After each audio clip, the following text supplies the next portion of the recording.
Welcome, and thank you for joining for another whiskey review. Today, we're going to take a look at the new 2022 Springbank 25-year-old. Oh, buddy.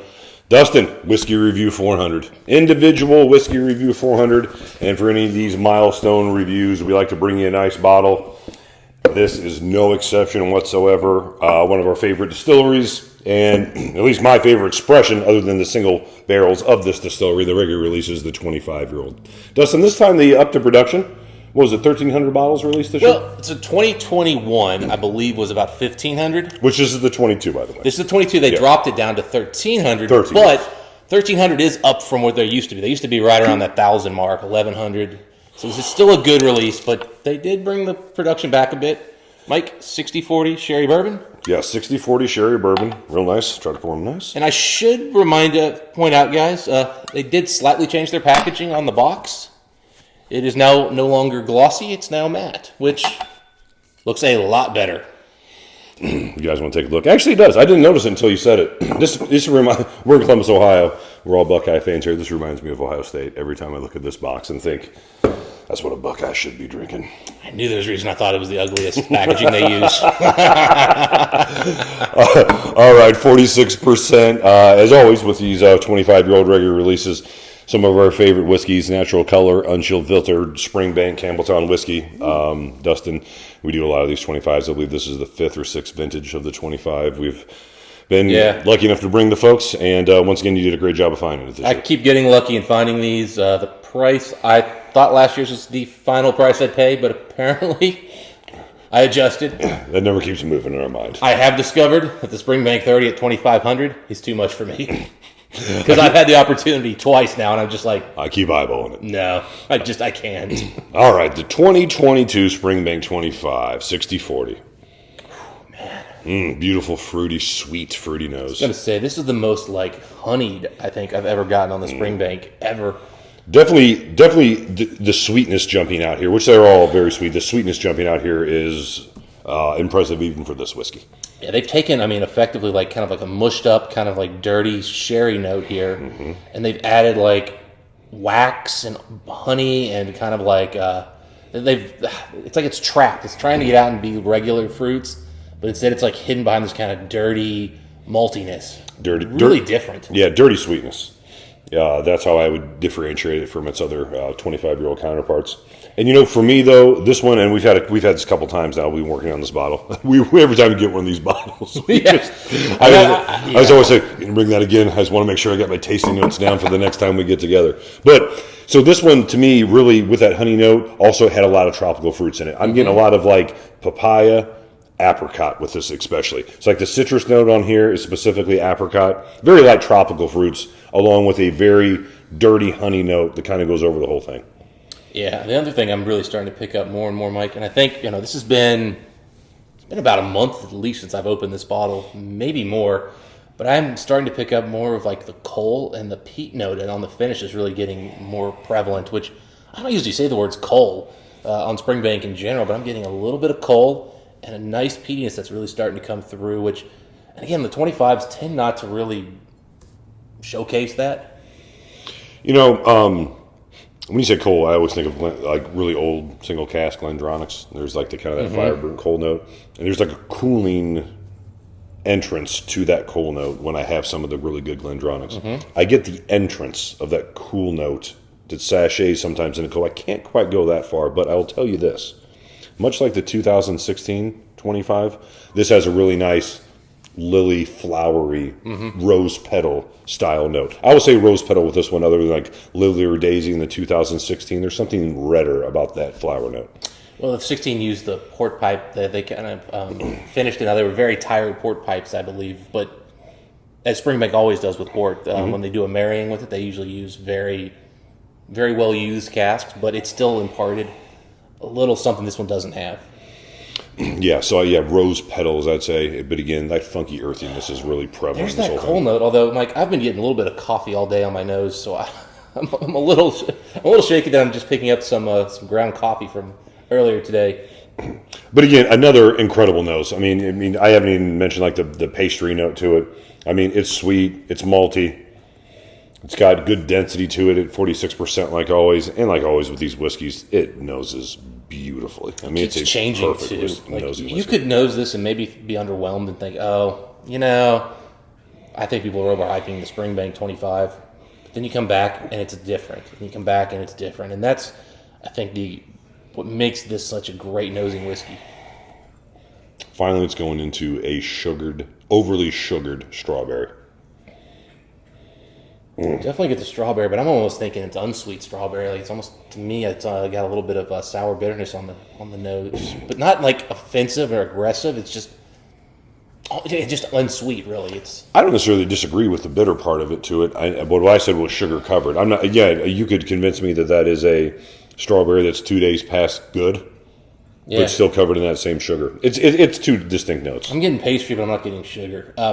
Small difference, but I'm also getting a very distinct. How do I put this? It's like, I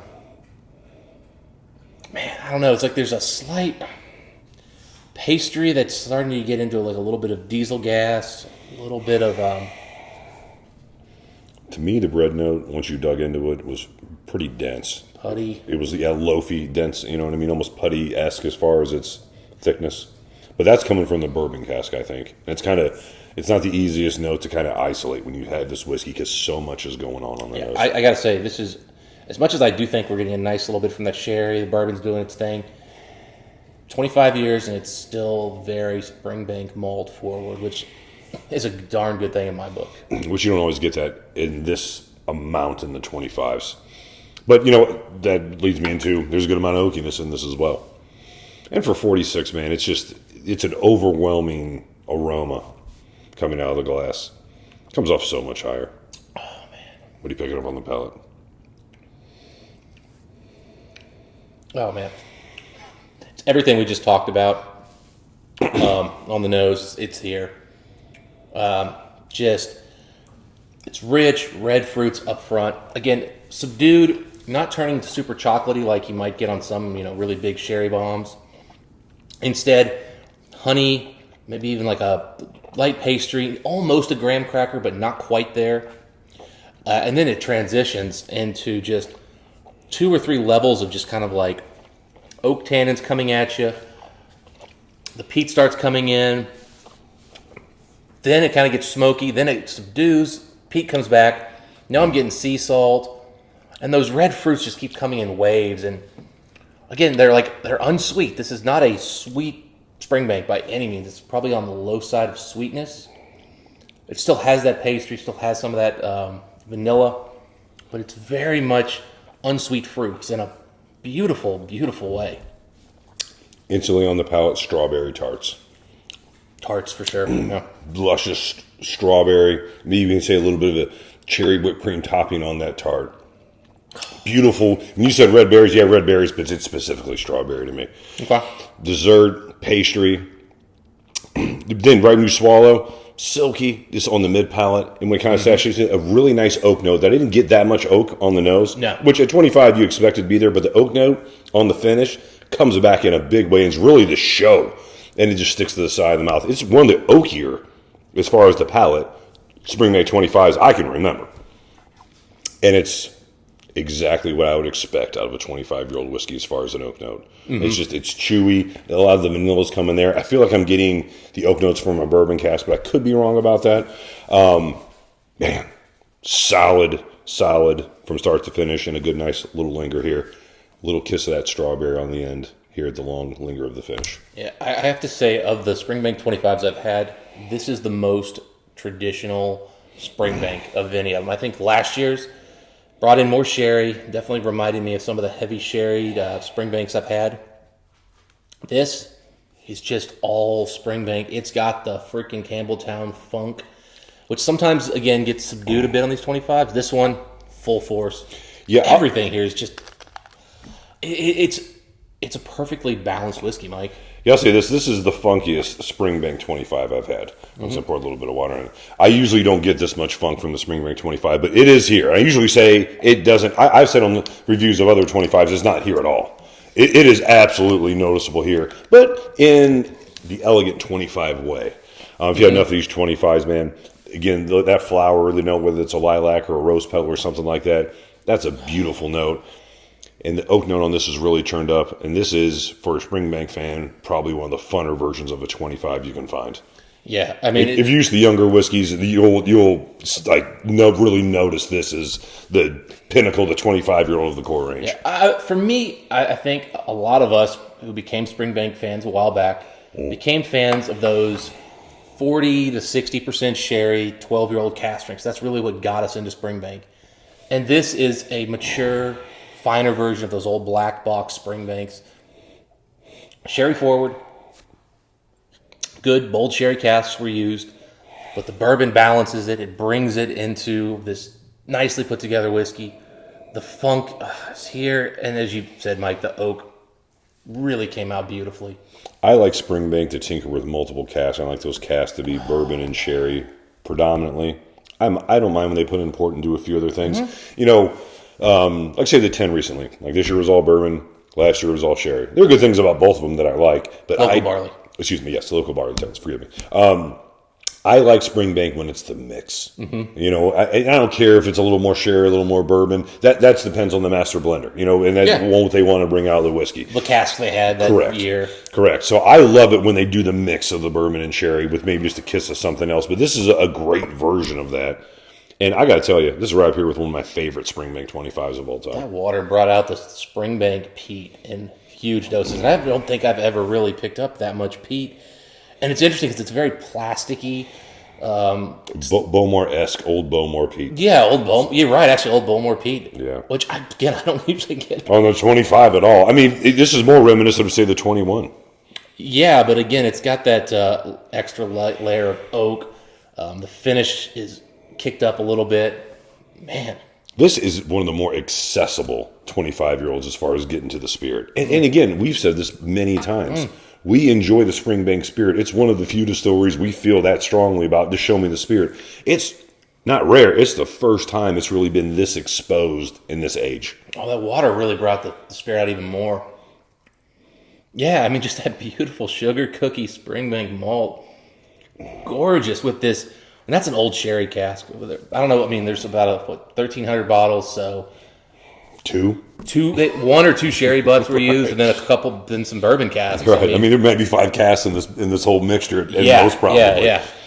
And so I'm thinking one of these was I'm thinking it was a refilled sherry butt that maybe had they did a finishing with or something prior, maybe 6 years or something. Because I mean, it's still very vibrant sherry, but man, it's a but any flaws that were in that sherry butt are gone in this.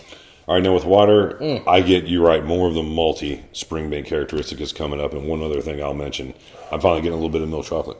All right, okay. I mean, it definitely starting to head that direction. Earlier you mentioned something about this is the peat level on this one, and in the plastic. I do get that, but I think the smoke level has a lot to do with the oak note on this too. I think this is the oakiest Springbank 25 we've had, and I think that's imparting a little bit of that smoke in it as well. I could be wrong, but that's just my guess. It's the cleanest oak for sure. Yeah, for sure. This reminds me more of a bourbon cask, fully matured 25-year-old, where you do get really nice oak, or maybe not bourbon, maybe a hogshead, but get the really nice oak notes. Where you get 25-year-old sherry casks, the sherry and the oak sometimes are so hard to separate, and you get the spicy European oak, and obviously you have less contact. The bourbon casks, hogsheads are going to be way more contact with that wood, where sherry's less. Man. With water, you definitely get more barley, smoke, and chocolate. And the chocolate was just non-existent before the water, in my opinion. But it is coming in now. Because, again, this is the third or fourth time I've had this particular bottle. It's very light chocolate, but you're right. Very light. Some chocolate. There's some very light chocolate. All right, Dustin. Let's get to whiskey score on this one. As always, I'm going to go really high for a 46% ABV whiskey. I've been going back and forth between two numbers, 92, 93, so I'm completely cop out and say 92 and a half. So non-committal. I mean, 92, 93. I mean, call it what you want.